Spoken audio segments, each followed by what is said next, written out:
Os quádruplos do milionário dormiam 20 horas por dia, como se estivessem presos em um sonho interminável e único. No entanto, tudo mudou no momento em que a filha da faxineira apareceu. A sua presença quebrou o silêncio da casa e iniciou uma transformação que abalou cada parede daquela residência. A chuva tamborilava nas altas janelas da residência de pedra, e as gotas escorrendo pelos vidros formavam padrões irregulares que pareciam lágrimas. Ricardo Andrade estava na biblioteca, segurando uma xícara de café que há muito tempo esfriara. Seus olhos cinzentos, cercados por delicadas rugas que testemunhavam 45 anos de uma vida cheia de responsabilidades, fixavam-se no vazio. Atrás dele, na sombra das altas estantes repletas de livros que outrora lia com sua esposa Helena, ressoavam apenas os sons da chuva e sussurros esporádicos da criadagem. A mansão no coração do bairro dos Jardins, em São Paulo, havia testemunhado muitas histórias, mas nenhuma era tão dolorosa quanto a que se desenrolava agora em suas paredes. Senhor Andrade, disse uma voz suave atrás da porta. Ana Clara Silva estava na soleira, com os cabelos escuros, presos em um coque simples e os olhos cheios de respeito tímido. Talvez queira comer algo? Preparei. Não estou com fome. Ele a interrompeu suavemente, sem se virar. Sua voz, geralmente confiante e autoritária em reuniões de negócios, agora soava como um eco em um salão vazio. Ana Clara não cedeu. Ela trabalhava naquela residência há 2 anos e aprendera a reconhecer os sinais de quando o patrão se afundava demais em sua solidão. Entrou na biblioteca, colocando uma bandeja em uma pequena mesa ao lado da poltrona. As crianças precisam do senhor por perto, disse delicadamente, mas com firmeza. Especialmente agora que o Dr. Otávio Schmidt mudou a dosagem novamente. Ao som daquele nome, Ricardo finalmente se virou. Em seus olhos era possível ver uma sombra de desespero que ele tentava esconder sob a máscara de controle. Você realmente acredita que estou fazendo a coisa certa?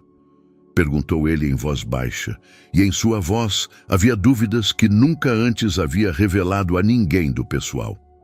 Ana Clara sentiu algo apertar seu coração. Durante aqueles 2 anos, ela observou não apenas o sofrimento das crianças, mas também a luta interna de seu pai. Ela o via verificar o pulso deles todas as manhãs, ficar ao lado de suas camas todas as noites, como se quisesse protegê-los em seus sonhos de todas as dores do mundo. Dá para ver que o senhor ama seus filhos, respondeu ela, escolhendo as palavras com cuidado. Mas às vezes, amar significa fazer perguntas difíceis. Ricardo olhou para ela com mais atenção. Ana Clara não era uma faxineira comum. Suas palavras sempre traziam uma sabedoria que ia além de sua educação formal. Talvez porque ela mesma fosse mãe, ela entendia a dor de um pai de uma forma que nenhum especialista poderia compreender. Minha esposa, ele começou, mas parou, como se pronunciar aquelas palavras lhe causasse dor. Dona Helena era uma mulher sábia. Ana Clara completou delicadamente. Conversamos algumas vezes antes do que aconteceu. Ela falava de suas preocupações com alguns médicos. Ricardo ficou paralisado. Ninguém nunca havia mencionado tais conversas a ele. No caos da dor pela perda da esposa e no foco imediato em salvar as crianças, muitos detalhes lhe escaparam. Que preocupações? Perguntou ele em um sussurro. Ana Clara hesitou. Tinha ela o direito de abrir feridas que talvez nunca cicatrizassem? Mas olhou na direção do primeiro andar, onde 4 crianças pequenas dormiam um sono anormalmente profundo por mais um dia, e tomou uma decisão. Ela dizia que alguns diagnósticos pareciam convenientes demais, simples demais para um caso tão complicado. Um silêncio denso caiu na biblioteca, interrompido apenas pelo som da chuva. Ricardo pousou a xícara e sentou-se pesadamente na poltrona, como se de repente toda a responsabilidade caísse sobre ele com força dobrada. Por que você nunca me disse isso antes? Porque o senhor não estava pronto para ouvir, respondeu Ana Clara honestamente. E agora vejo que algo mudou. Realmente algo havia mudado. Ultimamente, Ricardo acordava cada vez mais à noite com a sensação de que estava cometendo um erro terrível. Seu instinto de pai e sua intuição nos negócios, que por anos foram seus maiores trunfos, agora gritavam que algo estava errado. Ele olhou para Ana Clara, a mulher que via todos os dias há 2 anos, mas que só agora realmente notava. Em seus olhos, ele percebeu não apenas a preocupação com seus filhos, mas também a força de que ele mesmo precisava.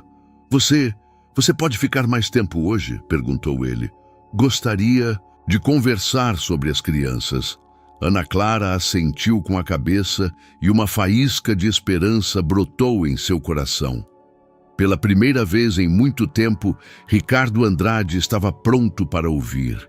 Alice Silva estava sentada no chão da sala, cercada por lápis de cor e folhas de papel.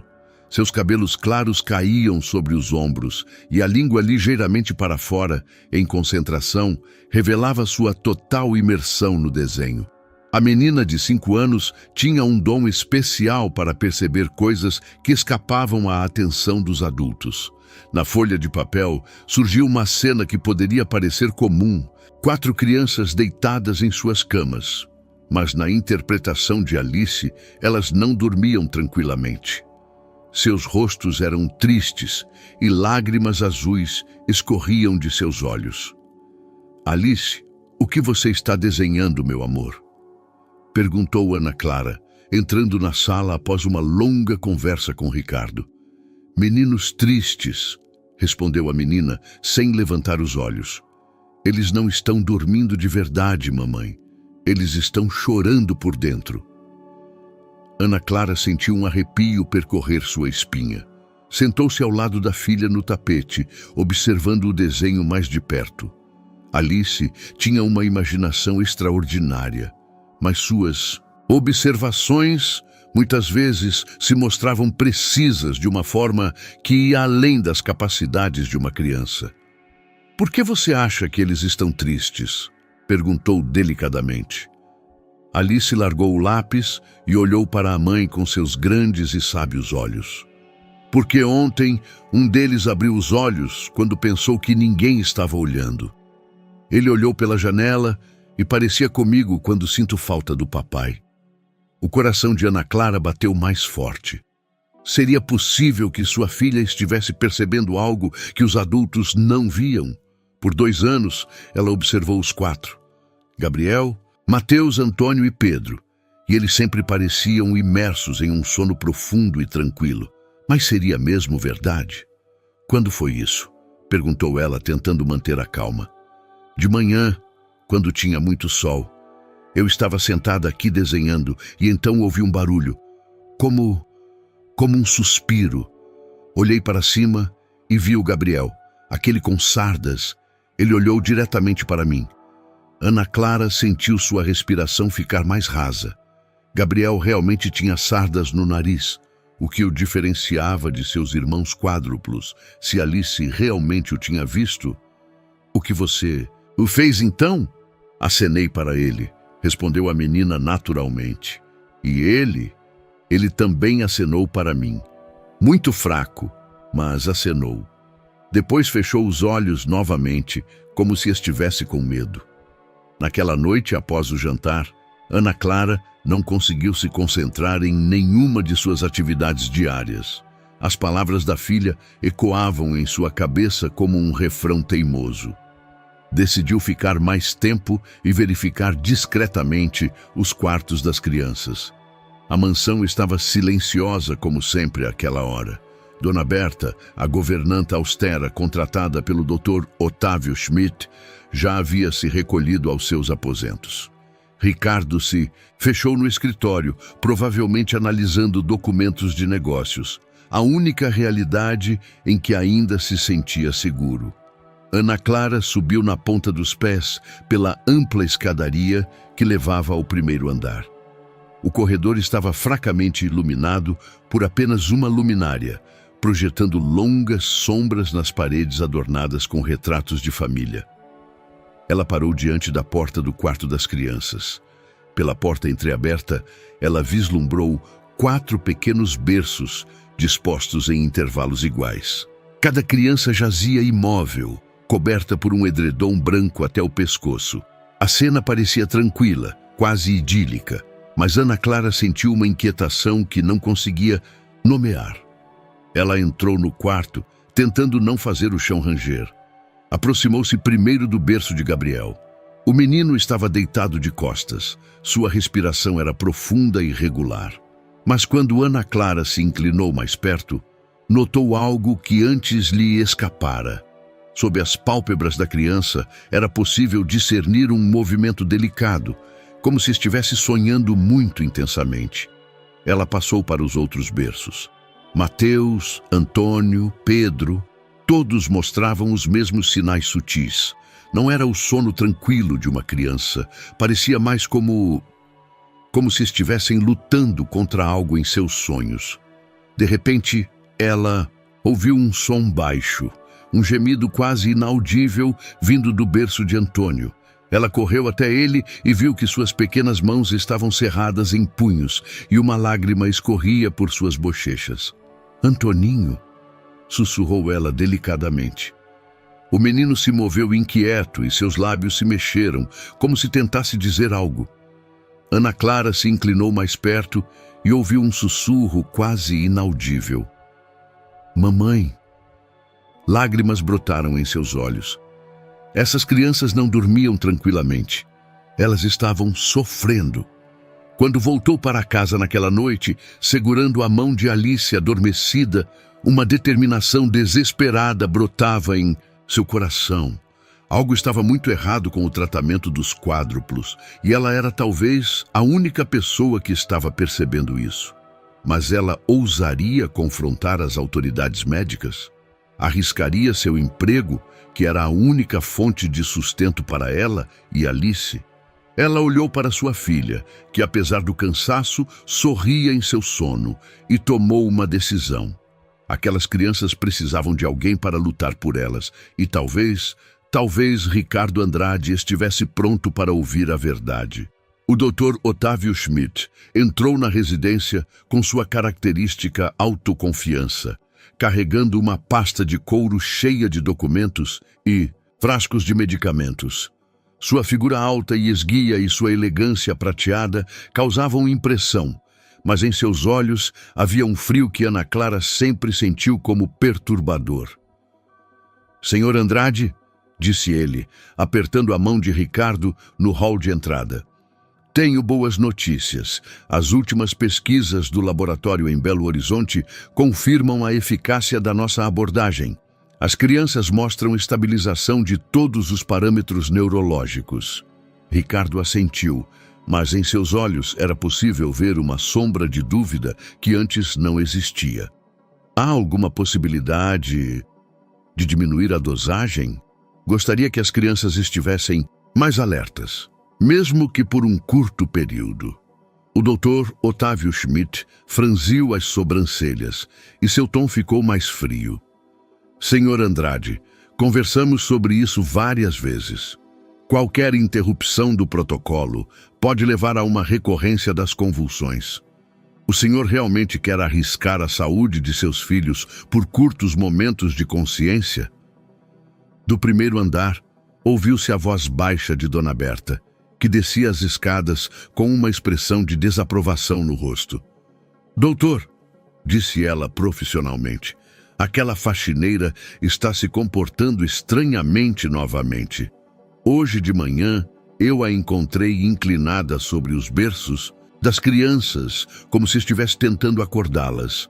Ana Clara, que estava saindo da cozinha com uma bandeja de chá, sentiu o sangue subir ao seu rosto. Parou na soleira da sala, ciente de que se tornara objeto de discussão. «Eu não estava tentando acordá-las», disse ela calmamente, embora seu coração batesse forte. Estava apenas verificando se estavam confortavelmente cobertas. O Dr. Otávio Schmidt olhou para ela com uma superioridade que a fez sentir como uma intrusa em seu próprio local de trabalho. Por favor, lembre-se do seu lugar, disse ele rispidamente. O tratamento dessas crianças exige precisão e profissionalismo. Não há espaço para intervenções amadoras. Claro, doutor, respondeu Ana Clara, mas em sua voz apareceu algo que antes não existia. Um desafio silencioso. Ricardo observava essa troca de palavras com crescente inquietação. Por 2 anos, Ana Clara nunca havia questionado decisões médicas.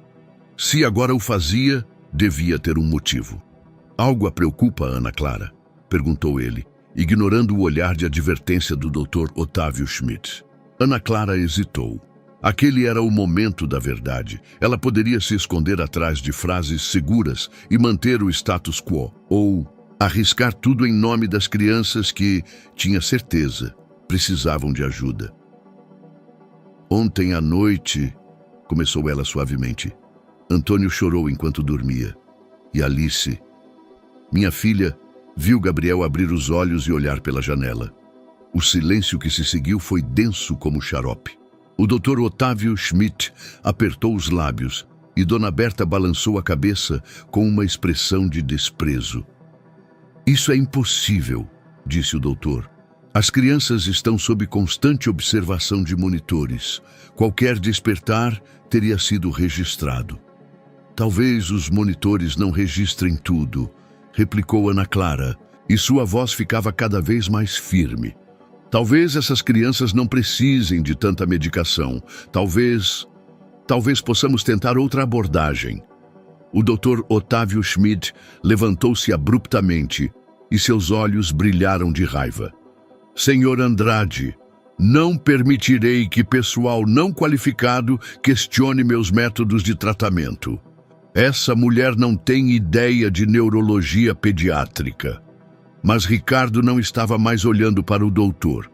Ele estava olhando para Ana Clara, para seus punhos cerrados, para a determinação em seus olhos, para a forma como ela defendia seus filhos, arriscando seu próprio futuro. Por que o senhor nunca me permite estar presente durante os exames? Perguntou ele de repente, dirigindo a pergunta ao doutor. Porque a presença dos pais pode perturbar. Quero estar presente na próxima visita. Ele o interrompeu firmemente. Quero ver como as crianças reagem aos seus exames. O Dr. Otávio Schmidt olhou para ele com surpresa e depois com algo que poderia ser raiva. Claro, se o senhor insiste, mas aviso que as reações emocionais dos pais muitas vezes levam a interpretações errôneas dos fatos médicos. Após a saída do doutor e de Dona Berta, Ricardo e Ana Clara ficaram sozinhos na sala. A tensão entre eles era palpável, mas tinha um caráter diferente de antes. Era a energia de 2 pessoas que haviam descoberto uma missão em comum. Obrigado, disse Ricardo suavemente. Pelo quê? Por ter tido a coragem de dizer o que pensa, por cuidar dos meus filhos como se fossem seus. Ana Clara sentiu um rubor nas bochechas. Em sua voz havia algo que ela nunca tinha ouvido antes. Gratidão, mas também algo mais profundo. Reconhecimento. É o meu trabalho, respondeu ela, embora soubesse que não era verdade. Era muito mais do que trabalho. Não, disse Ricardo aproximando-se. Isso é amor. E acho que Helena estava certa. É hora de começar a fazer perguntas difíceis. Pela primeira vez em 2 anos, Ana Clara sentiu que não estava sozinha em sua preocupação com aquelas crianças, mas sabia também que tinham um longo caminho pela frente. O Dr. Otávio Schmidt não desistiria facilmente e Dona Berta observaria cada passo deles. Mas quando ela olhou nos olhos de Ricardo, viu neles uma determinação que combinava com a dela. Juntos, eles tinham a chance de descobrir a verdade. A noite trouxe consigo um silêncio incomum. Alice estava sentada no tapete da sala, arrumando blocos coloridos em uma ordem misteriosa que só ela entendia. Sua mãe preparava o jantar na cozinha, e Ricardo, pela primeira vez em muito tempo, decidiu passar a noite no andar de baixo em vez de se fechar no escritório. "Alice", disse ele delicadamente, sentando-se ao lado da menina no chão. "A mamãe me disse que você viu um dos meninos acordar." A menina levantou seus olhos claros para ele, cheios de sinceridade infantil.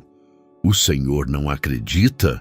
perguntou ela diretamente, de uma forma que fez Ricardo sentir uma pontada de vergonha. "Quero acreditar", respondeu ele sinceramente. "Mas os adultos às vezes precisam de mais provas do que as crianças." Alice assentiu com a cabeça, com uma seriedade que parecia inadequada para a sua idade. "Gabriel tem sardas como pontinhos de dominó", disse ela. "E quando acordou, os olhos dele estavam iguais aos meus quando estou triste por causa do papai. Mas quando eu acenei para ele, ele sorriu um pouquinho." Ricardo sentiu um nó na garganta. Aquela menininha descrevia seu filho com uma ternura e atenção que ele mesmo não demonstrava há meses. "Você gostaria de me mostrar onde isso aconteceu?" perguntou ele. Alice acenou com a cabeça energicamente e levantou-se, pegando-o pela mão. A mão dela era tão pequena e quente na dele que por um momento ele pensou em quanto tempo não segurava a mão de uma criança que estivesse acordada. Ela o levou até um ponto no tapete de onde era possível ver a escada que levava ao primeiro andar. "Eu estava sentada aqui desenhando uma casa com jardim", explicou ela. "Eu queria que os meninos pudessem correr nela, e então ouvi um som como se alguém suspirasse muito alto, mas não triste. Mas como quando a gente acorda de manhã." Ricardo olhou na direção que ela indicava. Dali era realmente possível ver um pedaço do quarto das crianças pela porta entreaberta. "E então Gabriel olhou para você?" "Sim." "Mas ele se escondeu rapidamente, como se tivesse medo que alguém o visse." Alice franziu as sobrancelhas, tentando encontrar as palavras certas. "Senhor Ricardo, por que os meninos precisam dormir o tempo todo? Eles estão muito doentes?" Aquela pergunta o atingiu como um tapa. Quantas vezes ele mesmo a fizera? Quantas vezes ele se convencera de que tinha que ser assim, porque o especialista havia dito? "Não sei, Alice", respondeu ele sinceramente. "Mas quero descobrir." Ana Clara apareceu na soleira, enxugando as mãos com um pano de prato. "O jantar está pronto", disse ela, mas parou ao ver Ricardo sentado no chão com sua filha. Algo naquela cena fez seu coração bater mais rápido. Aquele poderoso empresário que governava um império de cristais parecia naquele momento um pai comum tentando entender o mundo pelos olhos de uma criança. "Ana Clara", disse Ricardo sem se levantar, "quero lhe pedir um favor." "Sim?" "Amanhã o Dr. Otávio Schmidt virá para os exames de rotina. Quero que você esteja presente. Não como faxineira, mas como alguém que conhece essas crianças melhor do que ninguém." Ana Clara sentiu uma mistura de medo e esperança. "Dona Berta não vai me deixar. Dona Berta trabalha para mim." Ele a interrompeu com um tom de sua antiga autoconfiança. "E amanhã quero que você seja meus olhos e ouvidos." Naquela noite, depois que Alice adormeceu no sofá, coberta por um cobertor que Ricardo gentilmente colocara sobre ela, os dois adultos sentaram-se à mesa da cozinha, tomando chá em um silêncio que não era mais tão constrangedor quanto antes. "Você realmente acredita que Alice estava falando a verdade?" perguntou Ricardo finalmente. "Minha filha tem o dom de ver coisas que os adultos pararam de notar", respondeu Ana Clara. "Mas não é só ela. Eu também começo a perceber os sinais. A forma como as crianças se movem no sono. Os sons que emitem. Não parece um sono. Tranquilo. Helena também tinha dúvidas, confessou Ricardo suavemente. Você me contou isso ontem, mas eu não quis ouvir. Tinha medo de que, se começasse a duvidar da única pessoa que me prometia salvar meus filhos, que ficaria completamente sozinho, completou Ana Clara com compreensão. Ele olhou para ela com gratidão. De fato, era exatamente isso que ele temia. A solidão da responsabilidade por 4 crianças que poderiam morrer se ele tomasse as decisões erradas. Mas o senhor não está sozinho, disse Ana Clara delicadamente. Nunca esteve. Apenas, às vezes, precisamos de tempo para perceber isso. Seus olhares se encontraram sobre as xícaras de chá. Naquele momento, ambos perceberam que algo entre eles havia mudado. Eles não eram mais apenas empregador e empregada. Haviam se tornado aliados em uma missão que era mais importante do que as diferenças sociais ou as barreiras do passado.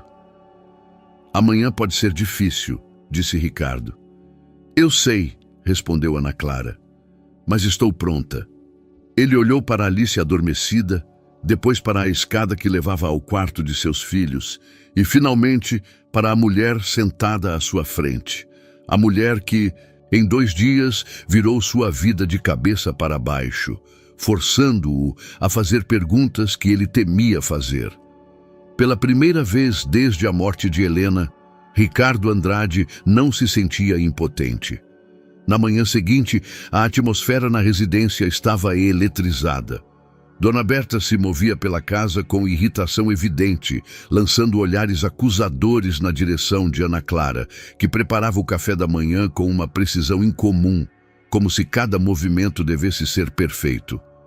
Não entendo por que o Sr. Andrade insiste nessa presença não convencional durante os exames médicos, disse Dona Berta com desprezo mal disfarçado, arrumando os instrumentos estéreis para o Dr. Otávio Schmidt. Ana Clara não respondeu, mas suas mãos tremiam levemente enquanto cortava frutas para Alice. Ela sabia que aquele dia poderia decidir tudo, o futuro das crianças, seu próprio emprego e talvez até algo mais que começava a brotar entre ela e Ricardo. Alice estava sentada à mesa, desenhando mais um de seus misteriosos quadros. Desta vez, ele mostrava 4 meninos correndo por um prado, com grandes sorrisos nos rostos.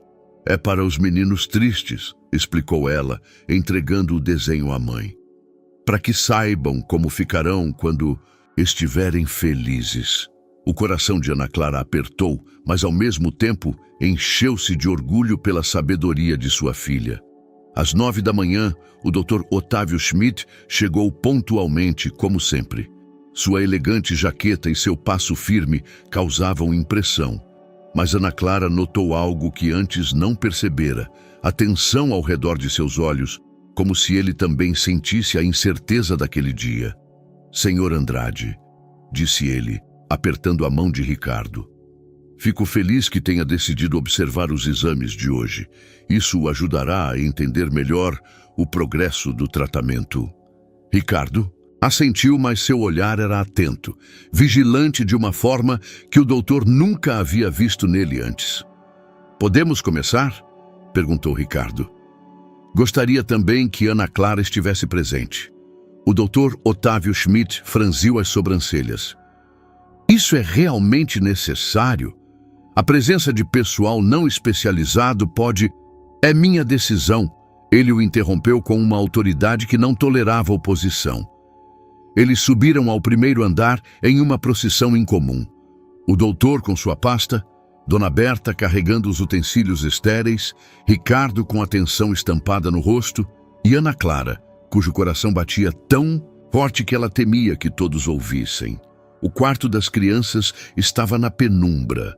Cortinas pesadas bloqueavam a maior parte da luz e a única fonte de iluminação era um pequeno abajur que lançava uma luz quente e amarela sobre os 4 berços brancos.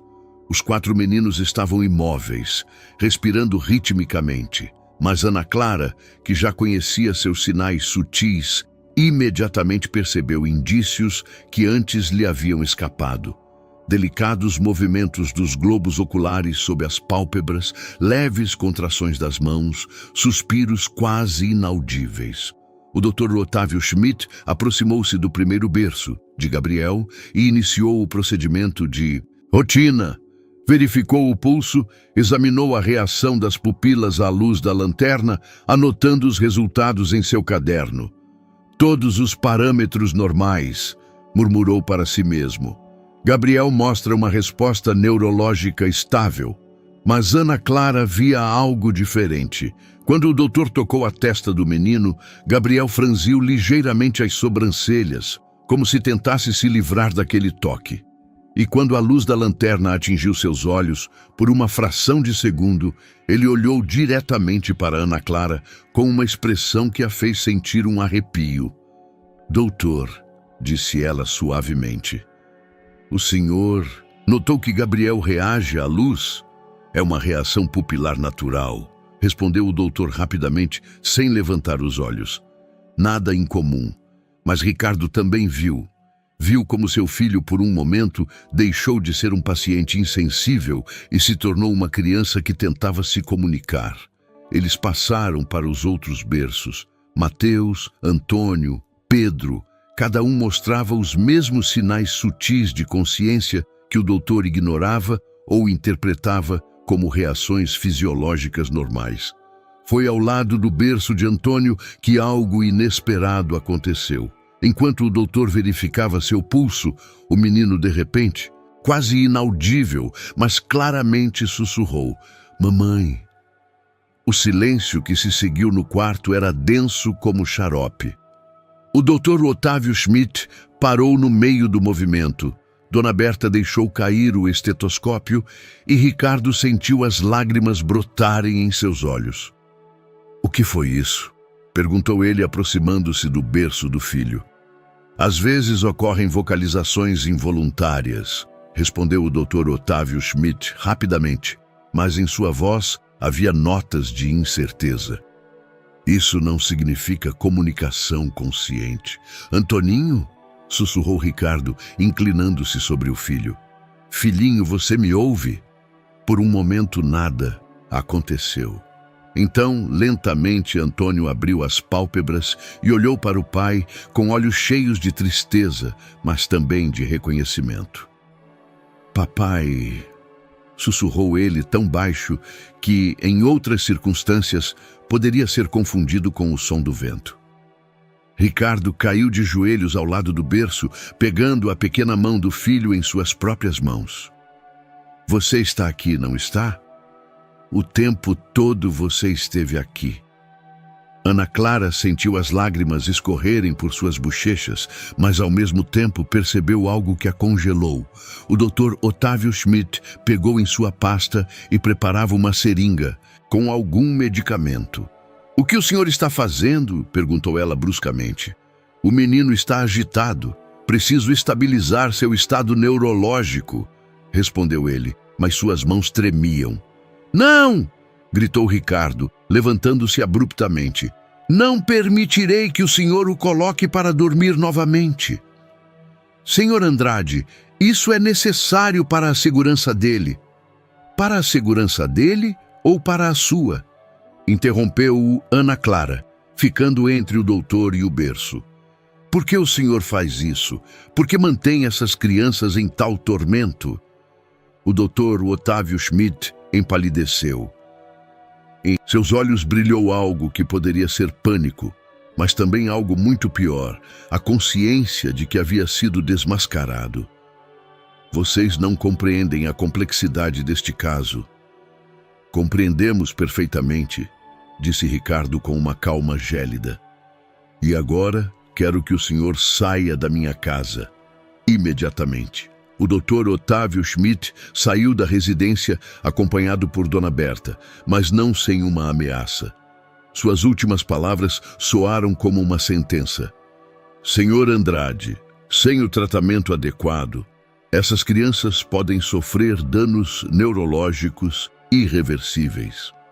A responsabilidade pelas consequências recai inteiramente sobre o Senhor.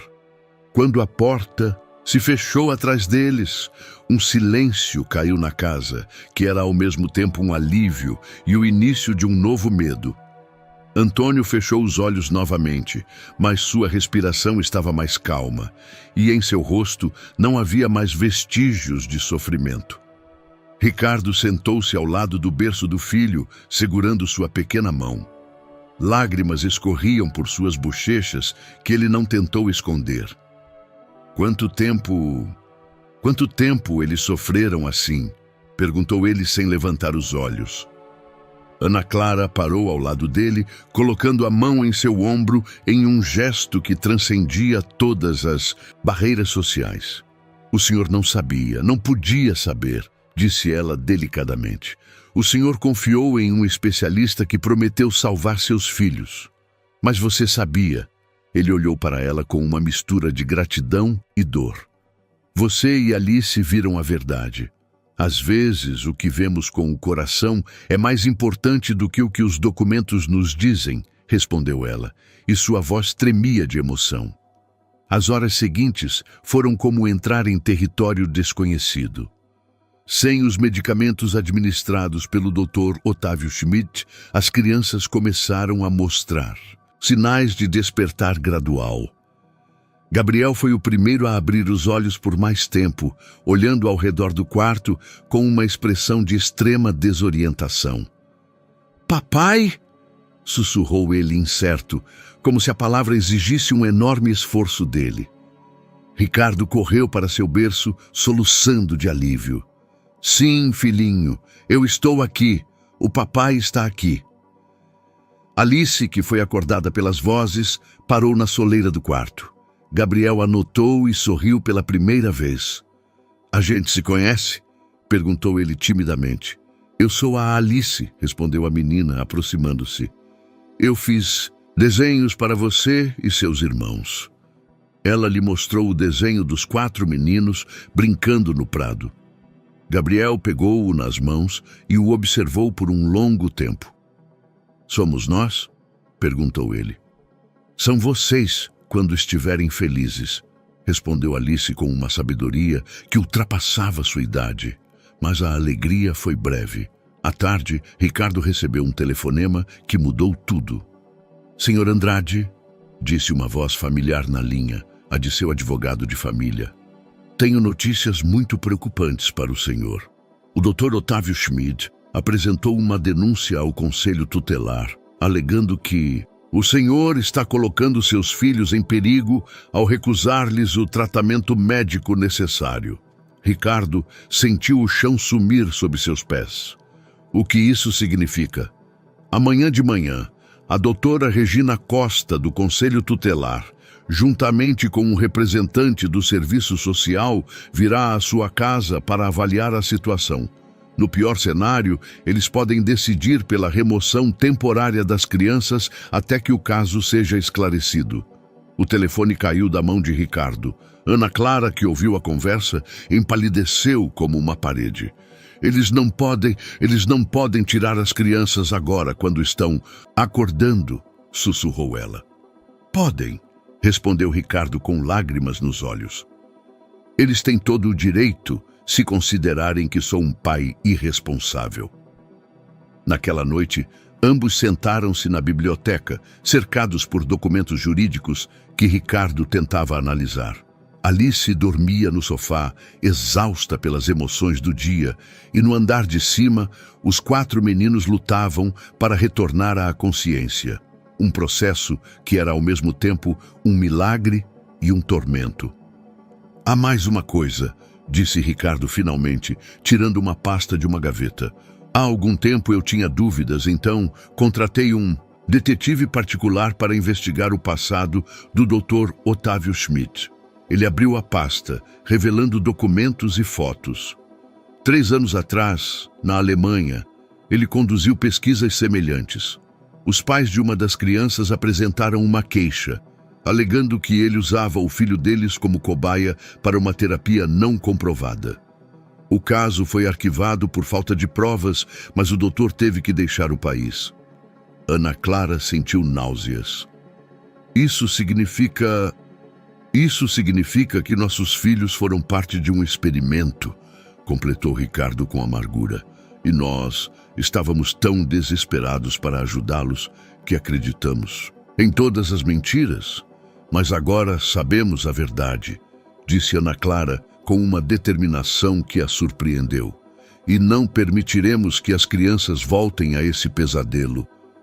Ricardo olhou para ela, para aquela mulher que em poucos dias se tornara sua mais importante aliada, e talvez algo mais. Em seus olhos, ele viu não apenas determinação, mas também algo que fez seu coração bater mais rápido. Ana Clara, ele começou, mas não sabia como terminar a frase. Como confessar a uma mulher que, no meio do caos e do medo, ele descobrira que a presença dela lhe dava uma força que não sentia desde a morte de Helena? Eu sei, disse ela suavemente, como se lesse seus pensamentos. Eu também sinto. Mas agora o mais importante são as crianças. Sim, concordou ele, embora em seus olhos ela visse a promessa de que, quando a tempestade passasse, eles poderiam conversar sobre o que estava brotando entre eles. O que faremos amanhã? Perguntou ela.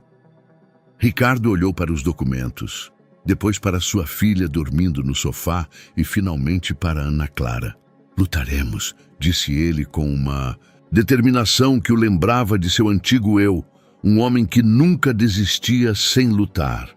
E venceremos, mas ambos sabiam que a batalha que se aproximava seria a mais difícil de suas vidas, e que o que estava em jogo seria não apenas o futuro das crianças, mas também o deles próprios. A noite antes da visita do conselho tutelar foi a mais longa da vida de Ricardo. Ele não conseguia dormir, então andava pela residência como um fantasma, verificando o quarto das crianças a cada instante. Gabriel e Antônio já não dormiam tão profundamente como antes. Moviam-se inquietos, às vezes abriam os olhos como se lutassem com os resquícios das substâncias que por meses os mantiveram em coma artificial. Ana Clara também não conseguia dormir. Sentava-se na cozinha, preparando documentos que pudessem ajudar na defesa de Ricardo. Ela encontrou faturas dos medicamentos que o Dr. Otávio Schmidt havia encomendado. As quantias eram astronômicas para substâncias cujos nomes ela não conseguia encontrar em nenhum dicionário médico. Não consigo encontrar nada sobre esses medicamentos na internet, disse ela quando Ricardo se juntou a ela à mesa. É como se não existissem oficialmente, porque provavelmente não existem, respondeu Ricardo, mostrando a ela os documentos da pasta do detetive. Tudo indica que são substâncias experimentais, não testadas em crianças. Ana Clara sentiu uma onda de raiva percorrer seu corpo. Como pôde usar crianças doentes como cobaias? Famílias desesperadas são um alvo fácil, respondeu Ricardo com amargura. Você lhes promete um milagre e eles estarão prontos para qualquer coisa. Às 6 da manhã, ouviram o primeiro choro. Era Pedro, o mais novo dos 4, que acordou e pela primeira vez em meses chorava como um menino normal. De 4 anos, alto, lamentável, mas vivo. Ana Clara e Ricardo correram para cima. Pedro estava sentado no berço, olhando ao redor do quarto com terror nos olhos. Onde estou? Perguntou ele com uma voz trêmula. Ricardo se aproximou lentamente para não assustá-lo ainda mais. Você está em casa, filhinho. Eu sou o papai. Você se lembra de mim? Pedro olhou para ele com incerteza, mas algo em seus olhos indicava reconhecimento. Papai, por que eu dormi tanto tempo? Aquela pergunta foi como um golpe no coração. Ricardo sentou-se na cama, pegando o filho nos braços. Você estava doente, mas já está bem. Você não terá que dormir tanto assim. Alice, que foi acordada pelas vozes, parou na soleira do quarto. Pedro a notou e sorriu pela primeira vez. A gente se conhece? Perguntou ele timidamente. Eu sou a Alice, respondeu a menina, aproximando-se. Eu fiz desenhos para você e seus irmãos. Ela lhe mostrou o desenho dos 4 meninos brincando no prado. Pedro o pegou nas mãos e o observou por um longo tempo.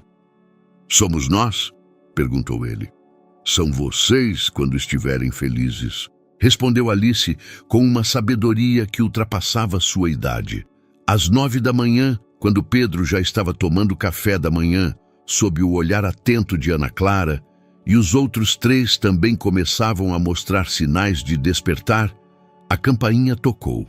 Ricardo abriu a porta, deparando-se com a doutora Regina Costa do Conselho Tutelar, uma mulher de uns 50 anos com um semblante sério, acompanhada por um jovem psicólogo infantil e uma assistente social. Bom dia, senhor Andrade, disse a doutora Regina Costa. Viemos em relação a uma denúncia sobre a ameaça à saúde de seus filhos.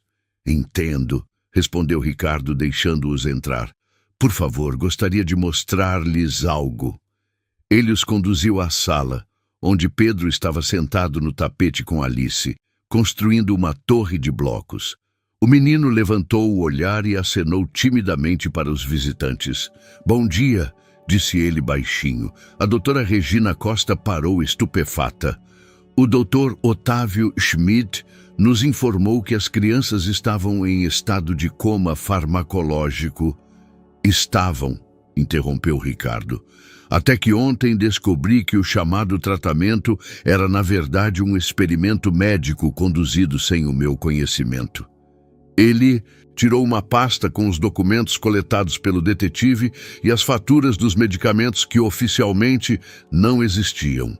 Meus filhos eram cobaias e eu estava tão desesperado para ajudá-los que acreditei em todas as mentiras. O psicólogo infantil ajoelhou-se ao lado de Pedro. Como você está, menino? Perguntou delicadamente. Bem, respondeu Pedro, embora ainda esteja um pouco sonolento. Mas Alice disse que isso vai passar. A doutora Regina Costa leu rapidamente os documentos e seu rosto foi empalidecendo gradualmente. Essas substâncias, elas não são aprovadas para uso em crianças. Algumas nem são aprovadas na União Europeia. Exatamente, disse Ricardo.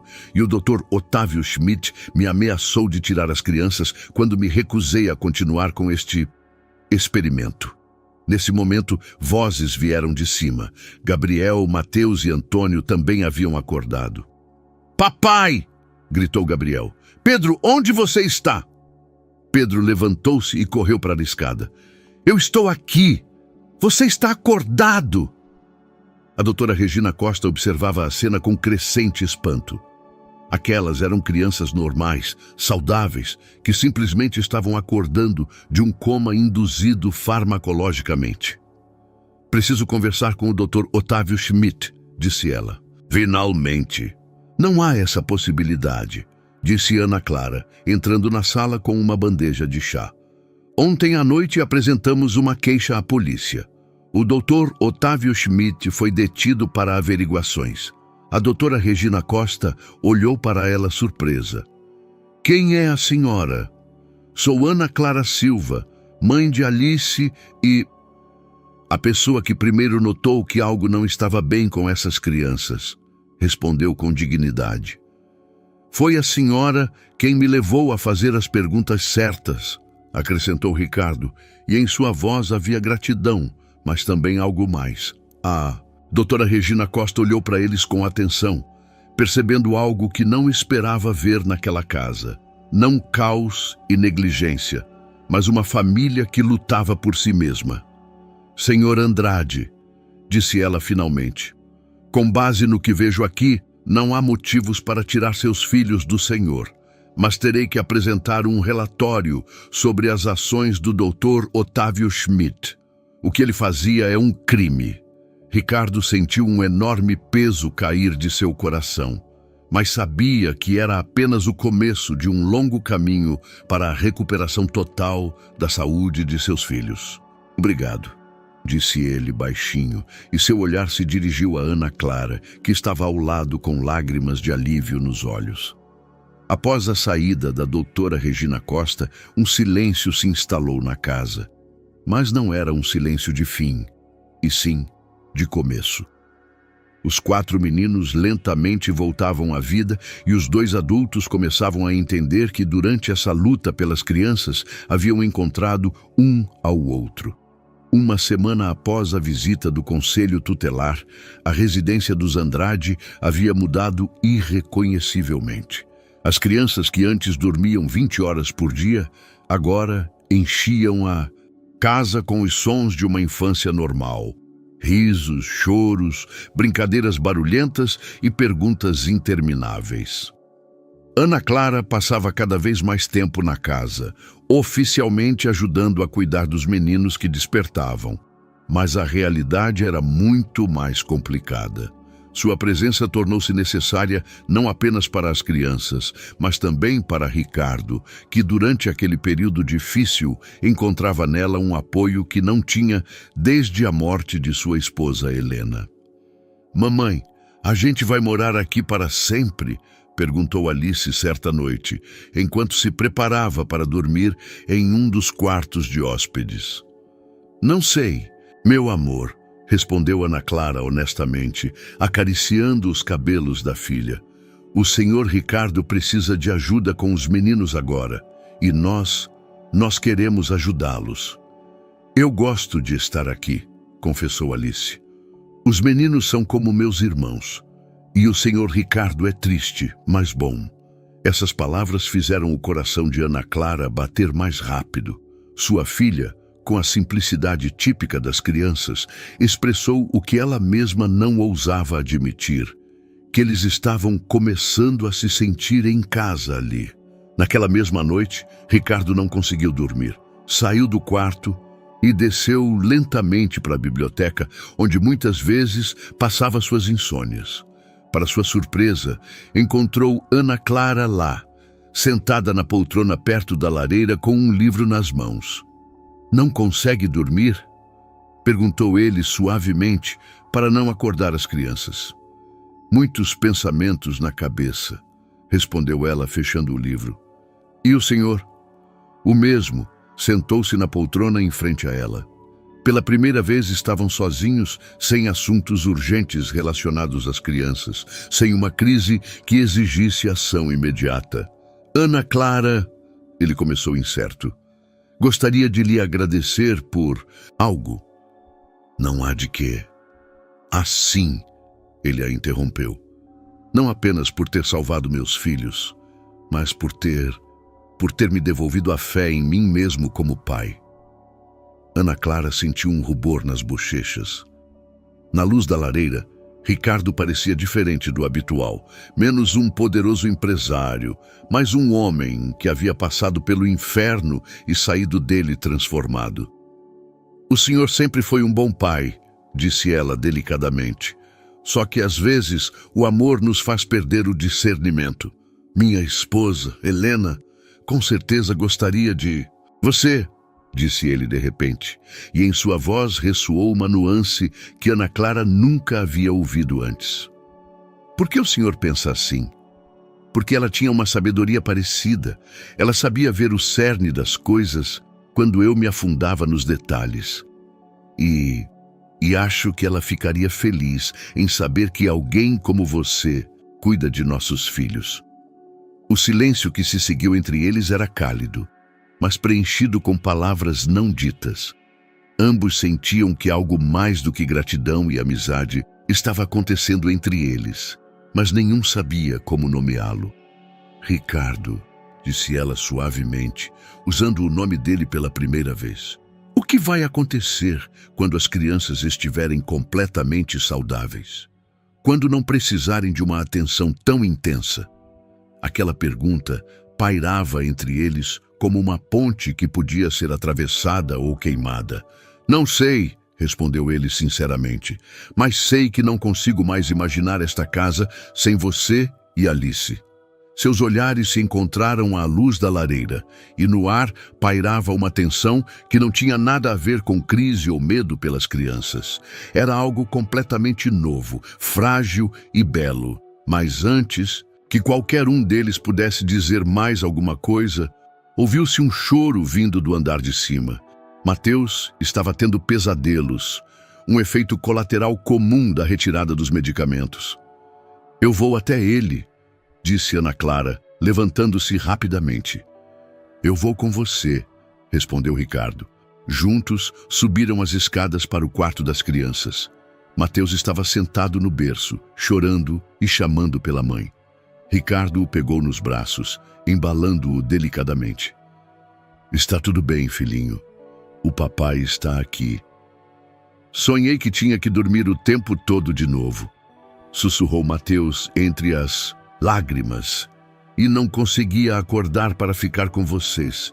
Isso nunca mais vai acontecer, prometeu Ricardo, e sua voz tremia de emoção. Nunca mais você terá que dormir quando não quiser. Ana Clara sentou-se na beira da cama e começou a cantar baixinho uma canção de ninar que cantava para Alice. Mateus gradualmente se acalmou, sua respiração ficou regular. Quem é essa senhora? Perguntou ele sonolento, olhando para Ana Clara. Ricardo e Ana Clara trocaram olhares. Aquela simples pergunta de criança continha toda a complexidade de sua situação. Começou Ricardo, mas não sabia como terminar. É alguém muito importante, disse Ana Clara suavemente. Alguém que ama muito vocês. Mateus sorriu e fechou os olhos, adormecendo tranquilamente nos braços do pai. Quando desceram, nenhum deles disse uma palavra. Mas ambos sabiam que algo havia mudado irreversivelmente. A pergunta de Mateus os forçou a confrontar a verdade que ambos tentavam ignorar. Na biblioteca, sentaram-se novamente, um de frente para o outro, mas a atmosfera já era diferente. Ana Clara, disse Ricardo suavemente, o que está acontecendo entre nós? Não é apenas gratidão da minha parte e compaixão da sua? Ana Clara ficou em silêncio por um longo tempo, olhando para as chamas da lareira. Não sei, respondeu ela finalmente, sinceramente. Mas sei que quando penso em ir embora daqui, quando as crianças estiverem saudáveis, meu coração se parte. O meu também, confessou ele, e isso me assusta. Por quê? Porque não sei se tenho o direito, depois de Helena, depois de tudo. Helena não está mais aqui, disse ela delicadamente, mas com firmeza. E o Senhor está vivo, e seus filhos estão vivos, e às vezes a vida nos dá uma segunda chance para a felicidade, mesmo quando achamos que não merecemos. Essas palavras pairavam entre eles como uma promessa que nenhum dos dois ousava pronunciar em voz alta. Uma manhã ensolarada no início de outubro trouxe consigo notícias inquietantes. Ricardo recebeu um telefonema de seu advogado, informando-o de que o Dr. Otávio Schmidt havia sido libertado sob fiança e estava preparando um processo contra ele, acusando-o de difamação e destruição de sua reputação profissional. Isso é impossível, disse Ricardo, apertando o telefone. Aquele homem usou meus filhos como cobaias. Eu sei, mas ele alega o contrário. Ele tem testemunhas, documentos, perícias. Ele está se preparando para lutar, respondeu o advogado. E não está sozinho. O laboratório de Belo Horizonte também se junta ao processo. Ana Clara, que ouvia a conversa, sentiu o sangue gelar nas veias. Justo quando ela pensava que o pior havia passado, descobria-se que a verdadeira guerra estava apenas começando. O que isso significa para nós? Perguntou ela, quando Ricardo desligou o telefone. Isso significa que terei que provar no tribunal que eles são os criminosos, e não eu, um pai irresponsável. Respondeu com amargura. Nesse momento, Alice entrou correndo na sala, puxando Gabriel pela mão, que nos últimos dias se tornara seu inseparável companheiro de brincadeiras. Mamãe, podemos ir para o jardim? Gabriel quer ver as flores de que eu lhe falei. Ana Clara olhou para o menino, que uma semana antes mal abria os olhos e agora estava diante dela com um sorriso alegre. pronto para descobrir o mundo. Claro, mas agasalhem-se bem, disse ela, tentando esconder a preocupação. Quando as crianças saíram correndo, Ricardo sentou-se pesadamente na poltrona. Talvez eu não devesse ter arriscado, disse ele suavemente. Talvez eu devesse ter permitido que continuassem o tratamento em vez de expor as crianças a tudo isso. Olhe para ele, respondeu Ana Clara firmemente, apontando para a janela, através da qual se via Gabriel correndo pelo gramado atrás de Alice. Seu filho está correndo, está rindo, faz perguntas. Essa não é uma criança que precisa de coma farmacológico. Mas e se perdermos no tribunal? E se me obrigarem a voltar ao tratamento anterior? Ana Clara aproximou-se dele e pela primeira vez em muito tempo tocou sua mão. Isso não vai acontecer, disse ela com determinação. Não permitiremos isso. Nós, perguntou ele olhando para suas mãos entrelaçadas. Sim, nós, confirmou ela, e em sua voz não havia mais sombra de dúvida. Estou com o senhor até o fim. A tarde trouxe outra surpresa. Uma mulher desconhecida de uns 40 anos, elegantemente vestida, com uma pasta na mão, bateu à porta. Bom dia. Sou a doutora Luísa Moraes da Universidade de Medicina de São Paulo. Apresentou-se. Fiquei sabendo do seu caso e gostaria de oferecer ajuda. Ricardo a deixou entrar, perguntando-se se era outra tentativa de manipulação. Sou especialista em neurologia pediátrica e toxicologia, continuou ela. Analisei os documentos que seu caso revelou. Essas substâncias que foram dadas aos seus filhos são agentes psicoativos experimentais, nunca testados em crianças. Isso significa que o Dr. Otávio Schmidt estava realizando experimentos farmacológicos ilegais, usando seus filhos como participantes inconscientes da pesquisa, disse ela enfaticamente, e estou disposta a testemunhar neste caso. Ana Clara sentiu uma onda de alívio misturada com uma nova esperança. Por que a senhora quer nos ajudar? Perguntou ela. O Dr. Luísa Moraes hesitou por um momento, porque há 5 anos minha filha foi paciente de um experimento semelhante em outra cidade. Eu não tive coragem de lutar naquela época. O seu caso é uma chance de corrigir os erros do passado.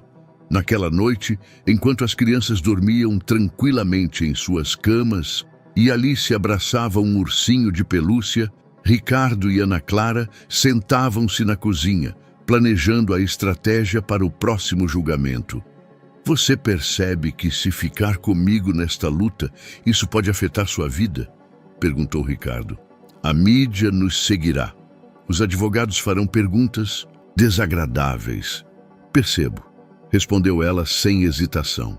Mas o senhor percebe que não pode perder este caso, não apenas para seus filhos, mas para todos os outros que podem se tornar vítimas de tais experimentos? Ricardo olhou para ela com admiração. Aquela mulher, que ainda há pouco era para ele apenas uma faxineira, agora se revelava sua mais importante aliada na luta pela justiça. Ana Clara, disse ele suavemente, quando tudo isso acabar. Quando isso acabar, ela o interrompeu. Veremos o que o futuro nos reserva. Mas agora precisamos vencer essa guerra. O dia do julgamento chegou mais rápido do que qualquer um esperava. Ricardo estava diante do espelho no quarto, ajeitando a gravata com as mãos trêmulas. Não era medo do tribunal. Nos negócios, ele havia passado por dezenas de negociações difíceis. Era o medo da possibilidade de perder os filhos que ele acabara de recuperar. O senhor vai conseguir, disse Ana Clara suavemente, parando atrás dele. No espelho, ele via o reflexo dela, calma, determinada, bela em sua simplicidade. E se perdermos? Perguntou ele, virando-se para ela. Não vamos perder, respondeu ela, com inabalável certeza. A verdade está do nosso lado. Alice entrou correndo no quarto, segurando um envelope na mão. É para o senhor, disse ela, entregando-o a Ricardo.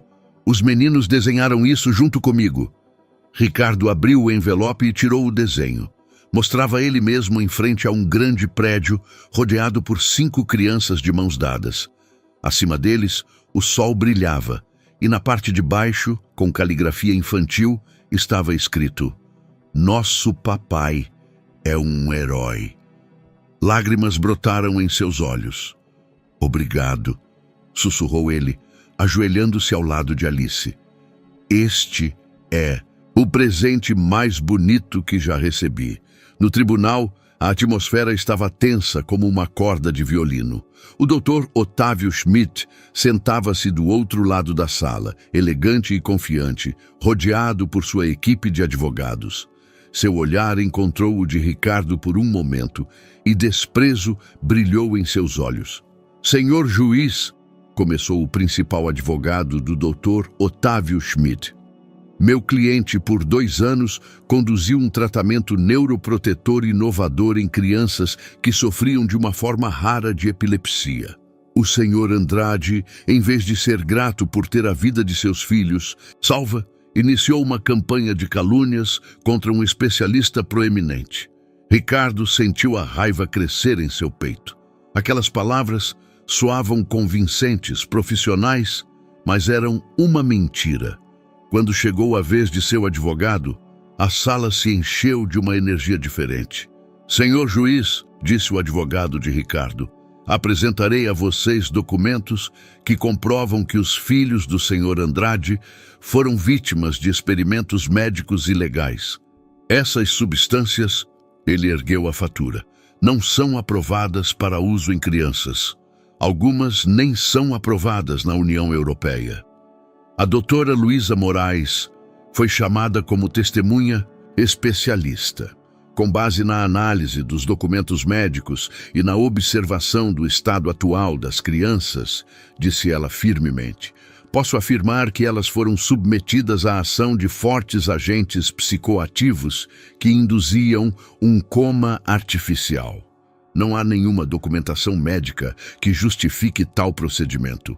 Isso é calúnia, gritou o Dr. Otávio Schmidt, de repente, levantando-se. Essa mulher não tem acesso à documentação completa. Por favor, sente-se, repreendeu o juiz. E a documentação em questão, onde está? Seguiu-se um silêncio. O Dr. Otávio Schmidt empalideceu. Está em processo de digitalização, ou seja, não existe, afirmou a doutora Luísa Moraes secamente, assim como não existem protocolos de pesquisa, consentimentos para o experimento, nem relatórios de monitoramento do estado dos pacientes. O momento decisivo chegou quando Ana Clara foi chamada como testemunha. Por favor, diga ao tribunal o que a senhora observou, pediu o advogado. Ana Clara respirou fundo. Todos os olhos estavam voltados para ela. Uma mulher simples que teria que confrontar autoridades médicas. Essas crianças sofreram, disse ela suavemente, mas claramente. Choravam no sono, moviam-se inquietas, e quando abriam os olhos por um breve momento, havia terror em seu olhar. Não eram sintomas de doença, eram sintomas de tortura. Essa é uma interpretação não profissional, protestou o advogado do doutor. É a interpretação de uma mãe, respondeu Ana Clara com dignidade. E as mães sabem quando um filho sofre. Após seu depoimento, houve um recesso. Ricardo se aproximou dela no corredor.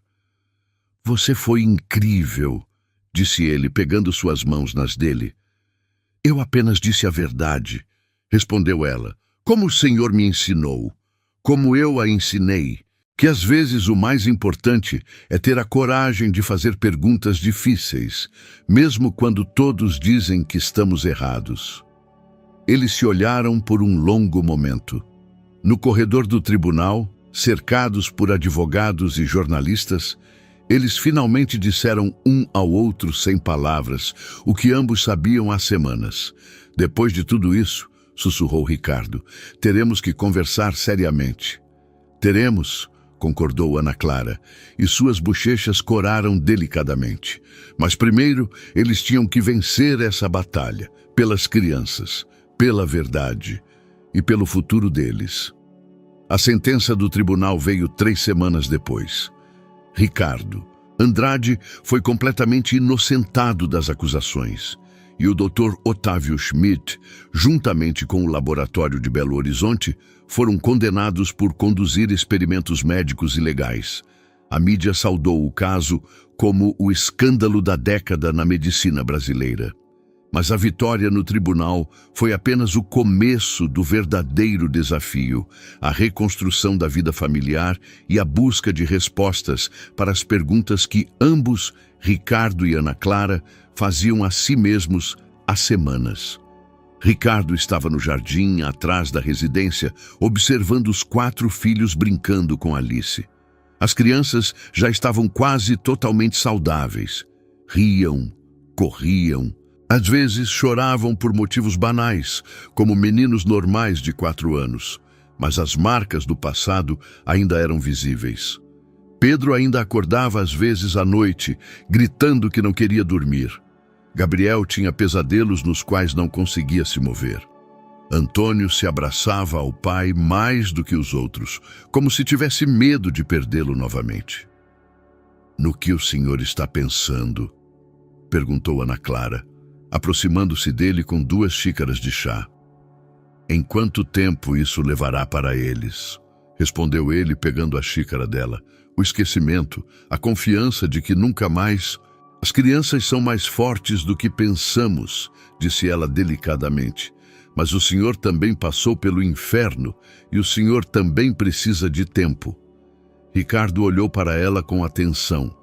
Nos últimos meses, Ana Clara havia se tornado mais do que a cuidadora de seus filhos. Ela se tornara sua confidente mais importante, a única pessoa que realmente entendia a profundidade de sua dor e culpa. "Ana Clara", ele começou, mas hesitou. "Posso lhe perguntar algo?" "Claro. O que você sente quando olha para mim?" A pergunta veio do fundo de seu coração, carregando toda a incerteza de um homem que havia perdido a esposa e temia não merecer uma segunda chance no amor. Ana Clara permaneceu em silêncio por um longo tempo, olhando para as crianças brincando na grama. "Sinto paz", respondeu ela finalmente. "Nos primeiros anos após a morte do meu marido, pensei que nunca mais me sentiria segura com um homem. E com o senhor, sinto como se Alice e eu finalmente tivéssemos encontrado um lar." Suas palavras caíram sobre ele como bálsamo para feridas que ele não sabia que ainda doíam. "E eu sinto como se Helena tivesse me enviado vocês 2 para nos salvar", confessou ele. "Mas ao mesmo tempo, sinto-me culpado por começar a pensar menos nela." Ana Clara virou-se para ele e em seus olhos ele percebeu compreensão e ternura. "Ricardo", disse ela, usando o nome dele como um carinho. "Helena foi a mãe dos seus filhos e sempre será. Mas o senhor tem direito à felicidade. Todos nós temos direito a uma segunda chance." "Isso significa... Você pensa que nós..." Ele começou desajeitadamente, como um adolescente no primeiro. "Amor. Acho que devemos ser honestos um com o outro e com as crianças", respondeu ela. "E acho que é hora de parar de fingir que somos apenas amigos." Essas palavras pairavam entre eles como uma ponte que ambos temiam pisar, mas que ao mesmo tempo parecia o único caminho para o futuro. Naquela noite, após o jantar, Ricardo pediu a todas as crianças que se sentassem com ele na sala. "Gostaria de conversar com vocês", disse ele, e sua voz era séria, mas calorosa. "Sobre Ana Clara e Alice." Gabriel, como o velho por alguns minutos, respondeu primeiro. "A Ana Clara vai ficar com a gente para sempre." "Você gostaria que ela ficasse?" "Sim", responderam todas as crianças ao mesmo tempo e Alice balançou a cabeça energicamente.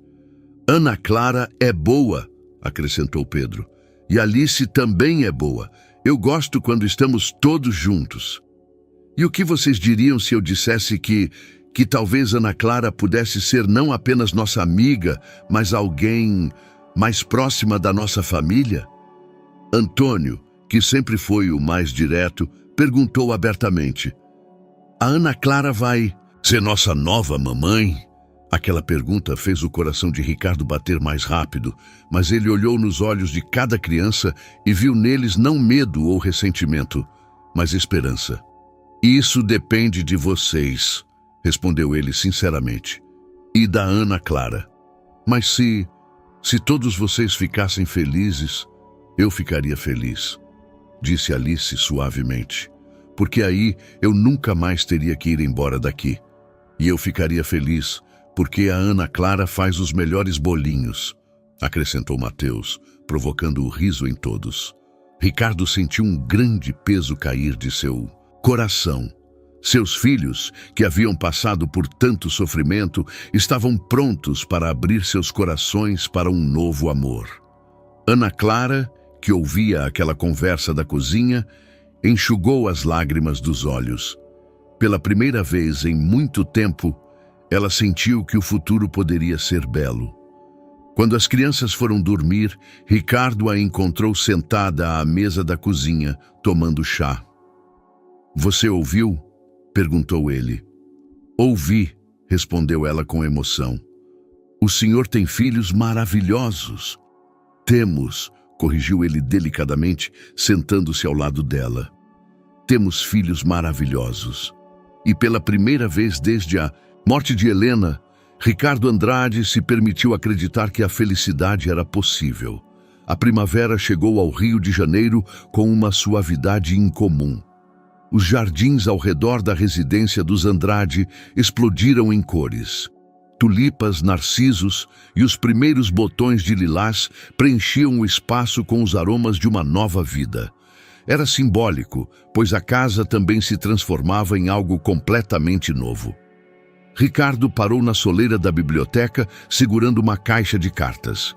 Por semanas, ele adiara aquele momento, mas sabia que precisava confrontar o passado antes de abrir completamente o coração para o futuro. "Ana Clara", chamou ele suavemente. Ana Clara apareceu na soleira, enxugando as mãos com um pano de prato. Nos últimos meses, seu status na casa havia mudado completamente. Ela não era mais a faxineira, mas a parceira de Ricardo em todas as decisões sobre as crianças e a casa. "Essas cartas é a correspondência que Helena mantinha durante a gravidez", explicou ele, abrindo a caixa. "Nunca tive coragem de lê-las, mas agora sinto que preciso." Ana Clara sentou-se ao lado dele no sofá sem dizer uma palavra. Sua presença era apoio suficiente. Ricardo pegou a primeira carta, datada de 6 meses antes do parto. "Meu querido Ricardo", leu ele em voz alta, "escrevo esta carta porque não consigo dormir. Hoje estive com o Dr. Otávio Schmidt para uma consulta e algo me preocupa. Fiz perguntas a ele sobre os medicamentos que propõe em caso de complicações durante o parto, mas suas respostas foram evasivas. Prometa-me que, se algo me acontecer, você fará perguntas. Você lutará por nossos filhos, mesmo que todos digam que você está errado." A voz de Ricardo falhou. Ana Clara gentilmente colocou a mão em seu ombro. "Ela sabia", sussurrou ele. Helena já tinha suspeitas naquela época. Ele pegou outra carta, escrita 1 mês depois. "Conversei hoje com uma das faxineiras da clínica. Ela me disse que outras mães reclamaram do comportamento estranho do Dr. Otávio Schmidt. Ricardo, prometa-me que você encontrará alguém em quem possa confiar.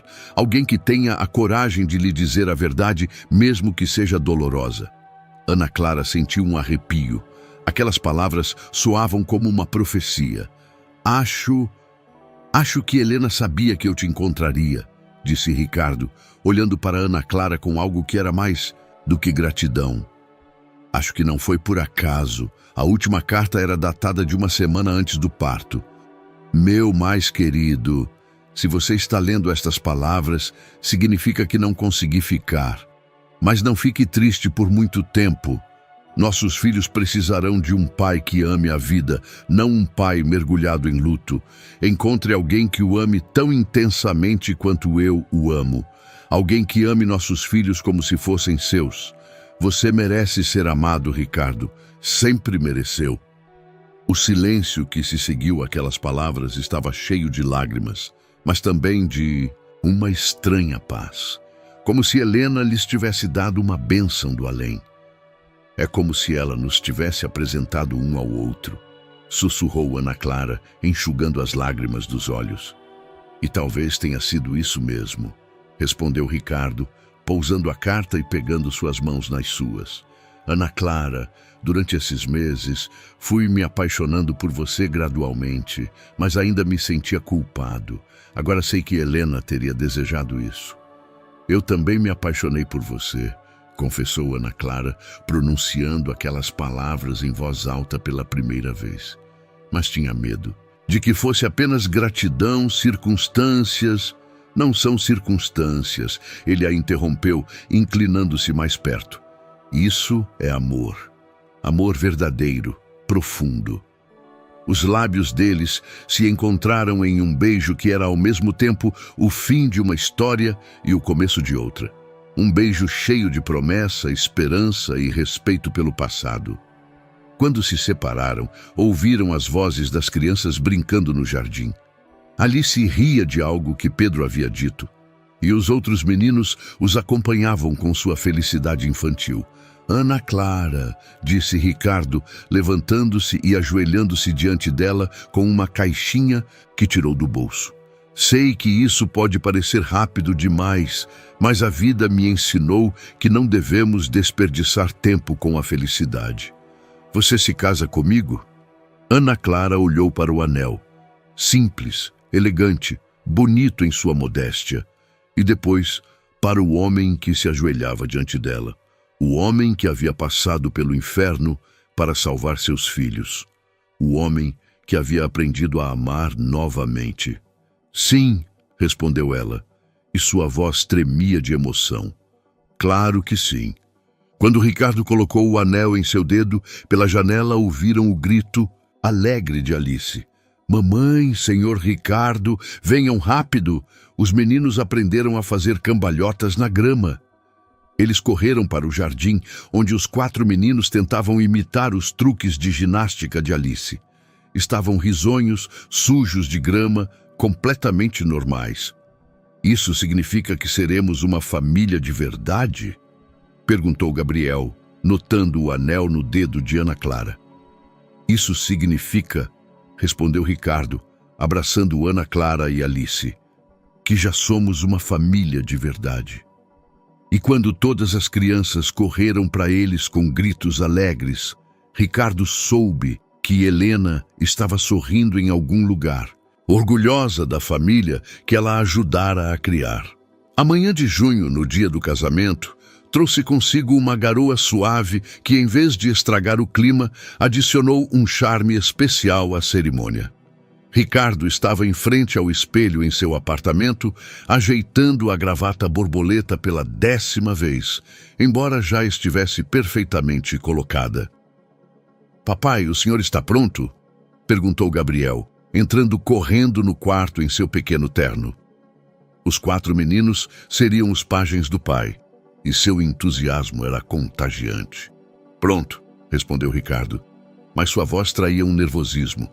Não era medo de um casamento, mas a emoção ligada à grandiosidade daquele momento. Após anos de solidão e sofrimento, ele entrava em um novo capítulo da vida. O senhor acha que a mamãe Helena ficaria feliz? Perguntou Pedro suavemente, o mais sensível dos 4. Ricardo ajoelhou-se diante do filho, pegando seu rostinho nas mãos. Tenho certeza de que ela está feliz, respondeu. Helena queria que fôssemos uma família cheia de amor, e graças a Ana Clara e a Alice somos. Ao mesmo tempo, do outro lado da residência, Ana Clara estava diante do espelho em um vestido que ela e Alice haviam escolhido juntas. Era simples, elegante, em seda creme. Não branco como o de uma noiva jovem, mas lindo como o de uma mulher que encontrou sua segunda chance de felicidade. "Mamãe, a senhora é a mais linda do mundo", disse Alice, ajeitando o véu da mãe. "E você é a melhor daminha que se poderia desejar", respondeu Ana Clara, beijando a testa da filha. "A senhora vai ser feliz com o senhor Ricardo?", perguntou Alice com a seriedade de uma menina de 6 anos.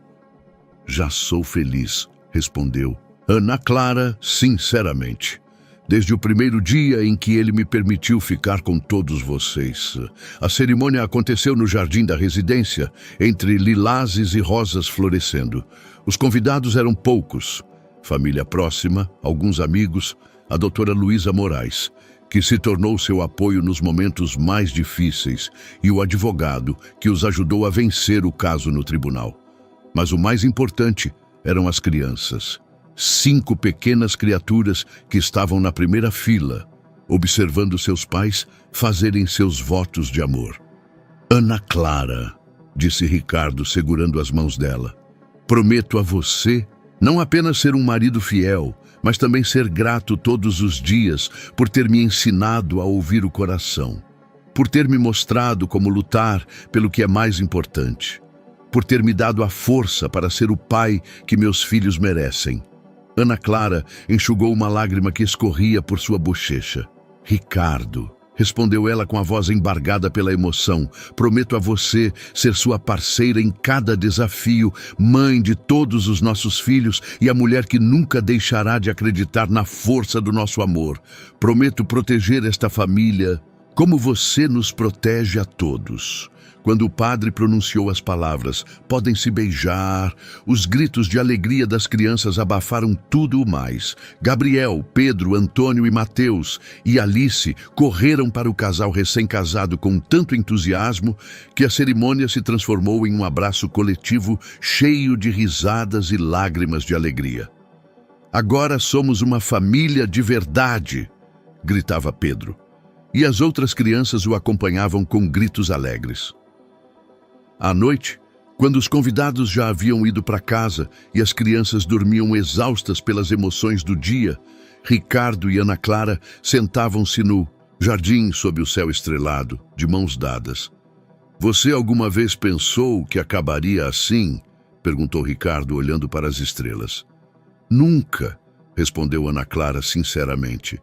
"Quando cruzei o limiar desta residência pela primeira vez, só pensava em como proporcionar uma vida estável para Alice. Não esperava tudo isso. E eu pensava que nunca mais seria feliz", confessou Ricardo, "que passaria o resto da vida lutando contra os demônios do passado e tentando não desapontar meus filhos. E agora? Agora sei que às vezes a vida nos dá uma segunda chance, mesmo quando achamos que não merecemos", respondeu ele, beijando a mão dela. "E sei que Helena sorri em algum lugar, vendo como somos felizes."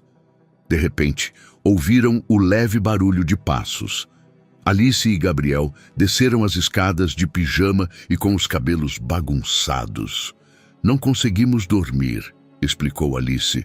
"É emocionante demais saber que agora somos uma família de verdade. E Pedro sonha que estamos todos em um grande prado e correndo juntos", acrescentou Gabriel. Ricardo e Ana Clara trocaram olhares cheios de ternura. "Venham aqui", disse Ricardo, abrindo os braços. Alice e Gabriel pularam em seus colos e os 4 sentaram-se no jardim, olhando para as estrelas e fazendo planos para o futuro. "Amanhã levaremos todos para um piquenique na lagoa", propôs Ana Clara. "E no dia seguinte vamos ao zoológico", acrescentou Gabriel. "E no dia seguinte", interveio Alice, "faremos um bolo grande para toda a família, para comemorar que estamos juntos para sempre." Ricardo sentiu seu coração se encher de uma alegria tão intensa que parecia irreal. Aquela residência de pedra, que um ano antes era um lugar de sofrimento e desespero, agora ecoava com os risos das crianças e ressoava com a promessa de um futuro. Para sempre. repetiu ele suavemente, beijando a testa de Ana Clara. Para sempre. 1 ano depois, em um ensolarado domingo de outono, a residência dos Andrade fervilhava de vida como nunca antes. As crianças corriam pelo jardim, recolhendo folhas coloridas para buquês que iriam decorar a mesa do almoço de domingo. Gabriel, agora um menino de 6 anos cheio de energia, tentava ensinar a Antônio e Pedro como lançar folhas, enquanto Mateus, com seriedade, construía pequenas casas com elas. Alice, que ganhara a confiança de uma irmã mais velha ao longo do ano, regia toda a operação com a graça de uma pequena adulta. «Pedro, essas folhas são muito pequenas», gritava ela. «Antoninho, ajude o Mateus, ele vai derrubar tudo». Na cozinha, Ana Clara preparava bolinhos de chuva, uma especialidade que aprendera a fazer a pedido dos meninos. Sua barriga já estava levemente arredondada, carregando o mais novo tesouro da família. O bebê, que nasceria na primavera, era aguardado por todos com impaciência. «Você acha que será uma menina ou um menino?» perguntou Ricardo, abraçando a esposa por trás e colocando as mãos em sua barriga. «Os meninos esperam um irmãozinho para ficarem em maioria», respondeu Ana Clara, encostando-se ao peito dele. «Mas Alice reza por uma irmã. E você?» «Eu rezo apenas pela saúde», disse ela suavemente. «E para que este pequeno tesouro nunca precise passar pelo que seus irmãos mais velhos passaram». Ricardo beijou seu pescoço, pensando no caminho que haviam percorrido desde aquele chuvoso setembro, quando Ana Clara, pela primeira vez, teve a coragem de questionar o diagnóstico do Dr. Otávio Schmidt. O doutor foi condenado a 5 anos de prisão e suas pesquisas foram publicamente condenadas pela comunidade médica. 7 outras famílias se manifestaram após o processo, revelando que seus filhos também haviam sido vítimas de experimentos. «Papai! Mamãe Ana Clara!» gritou Gabriel, correndo para a cozinha com uma folha de plátano do tamanho de um prato. «Encontramos a folha perfeita para o buquê». «É uma folha maravilhosa», concordou Ana Clara, tocando a bochecha dele. «Mas lembre-se de lavar as mãos antes do almoço». «Já estou indo!»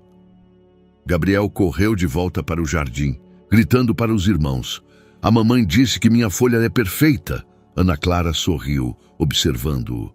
Quem diria que essas crianças que há 1 ano mal abriam os olhos, agora encheriam a casa com tanto barulho?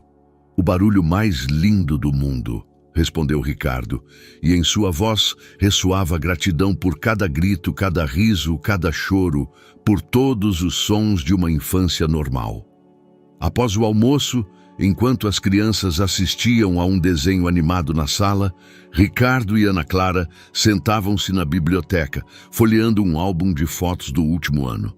Havia fotos do casamento deles, os primeiros passos de Pedro após a recuperação total, as primeiras palavras que Antônio disse após meses de silêncio, o aniversário de Alice, quando ela pôde celebrar pela primeira vez com seus novos irmãos.